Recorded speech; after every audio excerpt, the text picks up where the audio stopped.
وہ حدیث جو حدیث کی کئی کتابوں میں آئی ہے اس کو میں آپ کے سامنے رکھتا ہوں۔ نبی کریم صلی اللہ علیہ وسلم نے فرمایا یہ وہ طریقہ ہے جس کے ذریعے سے ہم اس ملک کا نظام بدلیں گے، اور نظام بدلنے کے لیے ہماری کوشش شرط ہے۔ وہ صحابی، وہ حضرت سمیہ جس کو مکہ کے اندر ابو جہل نے دونوں ٹانگوں کو مختلف رسوں سے باندھ کر نعوذ باللہ چیر دیا تھا، اس کو نہیں پتا تھا کہ اسلام غالب آئے گا کہ نہیں آئے گا۔ وہ جنگ بدر میں جو صحابی شہید ہوئے تھے ان کو نہیں پتا تھا کہ اسلام غالب آئے گا کہ نہیں آئے گا۔ ہمیں بھی نہیں پتا کہ اسلام غالب آئے گا کہ نہیں آئے گا، لیکن ہماری کوشش اگر کام آ جائے تو یہ ہمارے لیے ایک وسیلہ اور ذریعہ بن جائے گی ہماری بقا کا۔ نبی کریم صلی اللہ علیہ وسلم نے فرمایا میں تمہیں 5 چیزوں کا حکم دیتا ہوں جن کا حکم اللہ نے مجھے دیا ہے، اور آپ صلی اللہ علیہ وسلم نے ایسے ہی کام کا آغاز کیا تھا۔ نمبر 1، جماعت۔ تم جماعت کی شکل میں رہو، اکیلے اکیلے محنت نہیں کرنی، جماعت کی شکل میں کرنی۔ نمبر 2، سما۔ جو جماعت کا امیر مقرر ہو جائے، جو شورا ہو، اس کی بات سننی ہے غور سے۔ نمبر 3، اطاعت، اور اطاعت کرنی ہے۔ نمبر 4، ہجرت۔ اگر آپ کو اسلام کی سربلندی کے لیے گھر بار چھوڑنا پڑے، علاقہ چھوڑنا پڑے، وطن چھوڑنا پڑے تو وہ چھوڑنا بھی ہے۔ اور نمبر 5، خدا کی راہ میں جہاد، کہ اس نظام کی سربلندی کے لیے آپ نے تن من دھن سب کچھ قربان کرنا ہے۔ آپ فرمایا جو شخص جماعت سے بالشت بھر بھی الگ ہوا، بالشت اس کو کہتے ہیں گٹ، اتنا بھی الگ ہوا، اس نے اسلام کا حلقہ اپنی گردن سے اتار پھینکا، الا یہ کہ وہ پھر جماعت کی طرف پلٹ آئے۔ اور جس نے جاہلیت کی دعوت دی، یعنی افتراق و انتشار، وہ جہنمی ہے۔ صحابہ رضوان اللہ اجمعین نے عرض کیا یا رسول اللہ صلی اللہ علیہ وسلم، اگرچہ وہ روزے رکھے اور نماز پڑھے، یعنی ایک بندہ روزے رکھتا ہے، نماز پڑھتا ہے، لیکن وہ جماعت میں نہیں ہے۔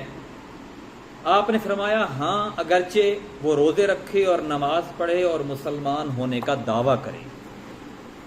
یہ بخاری، مسلم، مسند احمد، حاکم میں یہ حدیث ہے۔ امام احمد بن حنبل نے بھی اس کو بیان کیا ہے تفصیل کے ساتھ۔ اب آپ دیکھیں جماعت کو لازمی کیوں قرار دیا گیا ہے۔ آپ اس ملک کی مثال لے لیں،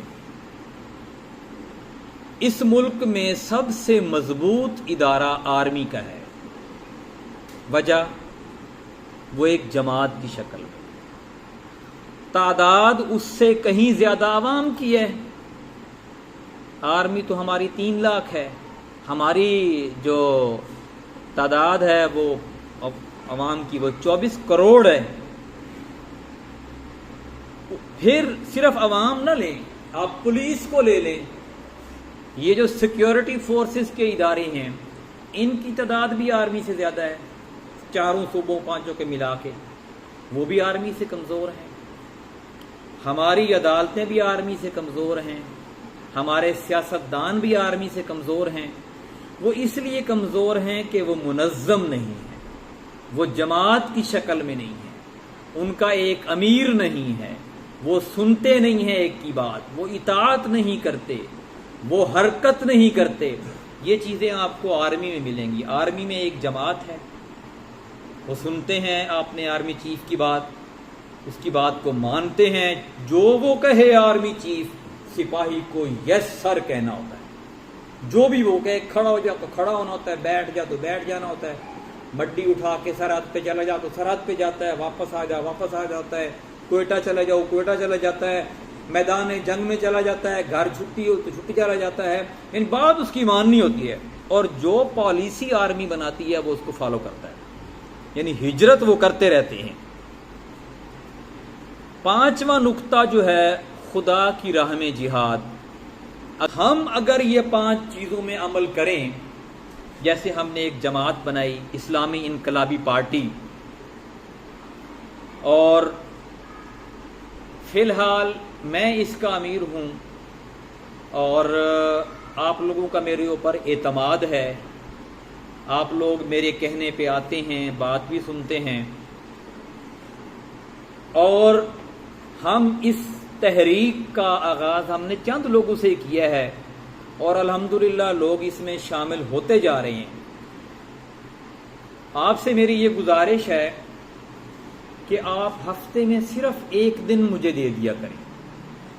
آپ 6 دن صبح سے لے کر رات تک اور رات سے لے کر صبح تک اپنی بیوی بچوں کو بھی دیں، روزی کمائیں، دولت کمائیں، گھر بنائیں، رات کو گھروں میں جا کے سوئیں، گھومیں پھریں، لیکن ہفتے میں صرف 1 دن آپ اللہ کی رضا کے لیے جمعے والا دن آپ نے مجھے دینا ہے، اور وہ بھی سارا دن نہیں، صرف مغرب سے عشاء تک، تاکہ قیامت والے دن ہم نبی کریم صلی اللہ علیہ وسلم کی اس مبارک سنت کو زندہ کرنے کے لیے کھڑے ہو سکیں.